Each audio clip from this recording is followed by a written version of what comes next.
বন্ধুরা, তোমাদের দাঁতের গোড়ায় কি জমেছে প্লাকের আস্তরণ? দাঁত হয়ে গেছে নড়বড়ে? অনেক ধরনের দামি দামি টুথপেস্ট ব্যবহার করেও কোনো রকম কাজ পাওনি? তাহলে বন্ধুরা, একদম ঘরোয়া উপায়ে তোমরা এই টুথপেস্টটা তৈরি করে নিতে পারো আমাদের ঘরে থাকা সামান্য জিনিস দিয়ে। এবং এটা এতটা বেশি কার্যকরী হয় যে তোমরা ব্যবহার করার পরেই কিন্তু বুঝতে পারবে। তো দেখো বন্ধুরা, আজকে তোমাদের সাথে আমি এই টিপসটাই শেয়ার করব। এটা কিন্তু 100% কার্যকরী একটা টিপস। তো চলো দেখে নাও এটা আমরা কি করে তৈরি করব। এই পেস্টটা কিন্তু আমাদের দাঁত যে হলুদ হয়ে যায়, হলদেটে একটা ভাব হয়ে যায়, সেটাও দূর করতে সাহায্য করবে। এছাড়া আমাদের মুখে দুর্গন্ধ দূর করতেও সাহায্য করবে। তো চলো বন্ধুরা, এর জন্য আমরা কি কি নিয়ে নেবো দেখে নাও। তো এখানে আমি লবঙ্গ নিয়ে নিয়েছি বেকিং সোডা। তো এইগুলো কিন্তু যেগুলো দিয়ে আমি আজকে বানাবো সেগুলো কিন্তু আমাদের প্রত্যেকের ঘরেই প্রায়শই এগুলো আমাদের থাকে। তো দেখো, এখানে আমি বেকিং সোডা নিয়ে নিয়েছি, লবঙ্গ নিয়ে নিয়েছি, আর নিয়ে নেবো এখানে হলুদ। আমরা রান্নায় যে হলুদ ব্যবহার করি সেই হলুদ অল্প একটুখানি লাগবে।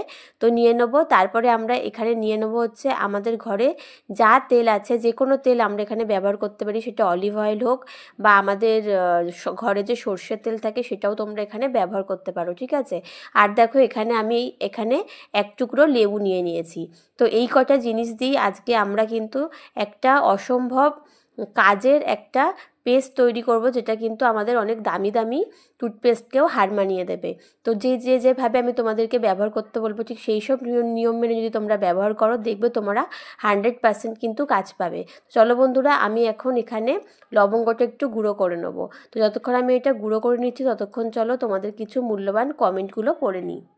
প্রথমে কমেন্ট করেছে ঈশানী রয় লন্ডন থেকে, কাজল দাস বারাসাত থেকে, আচ্ছা নন্দিনী সামন্ত বজবজ থেকে, গায়ত্রী ভট্টাচার্য আগরপাড়া থেকে, মঞ্জু সাহা দুর্গানগর থেকে, গৌরী গোস্বামী হচ্ছে হাতিবাগান থেকে, গৌরদাস দাস হচ্ছে আড়ংঘাটা থেকে, সুজাতা নায়েক গড়িয়া থেকে, মঞ্জু পান কানপুর থেকে, দীপালি দাস ছত্তিশগড় থেকে, আচ্ছা চিত্রা ঘোষ ভদ্রেশ্বর থেকে, মিনতি দাস চাঁদপাড়া থেকে। অনেক অনেক ধন্যবাদ তোমাদের সবাইকে এত এত সুন্দর কমেন্ট করার জন্য। তোমরা যারা আমার ভিডিওটা এখনও দেখছো, কোথা থেকে দেখছো অবশ্যই কমেন্ট করে জানিও, যাতে পরবর্তী ভিডিওতে আমি তোমাদেরকে ধন্যবাদ জানাতে পারি। তোমাদের কমেন্ট পড়তে পড়তে দেখো লবঙ্গটা আমার গুঁড়ো করে নেওয়া হয়ে গেছে। এবার চলো পেস্টটা তৈরি করে দেখিয়ে দিচ্ছি। তো এখানে আমি যতটা লবঙ্গর গুঁড়ো নিয়েছি তার থেকে হলুদ অল্প একটুখানি কম নিয়েছি। আর বেকিং সোডা এখানে আমরা ব্যবহার করব, হলুদ যতটা নিয়েছি ঠিক ততটা এখানে বেকিং সোডা আমরা ব্যবহার করব। তো লবঙ্গ যতটুকু নিয়েছি তার থেকে হলুদ এবং বেকিং সোডা অল্প একটুখানি কম নেবো। তো এরকম অনুপাতে তোমরা নিয়ে নেবে। তো এরপরে আমি এখানে দেখো লেবুর 4 ভাগের 1 ভাগ আমি এখানে চিপে দিয়ে দিচ্ছি। লেবুর রসও এরকম অল্প একটু দিলেই হয়ে যাবে। আর তারপরে আমি এখানে তোমাদেরকে প্রথমেই বললাম যে অলিভ অয়েল বা সর্ষের তেল দুটোর মধ্যে যে কোনো একটা তোমরা এখানে ব্যবহার করতে পারো। তো দেখো আমি এখানে কয়েক ফোঁটা অলিভ অয়েল দিয়ে দিচ্ছি।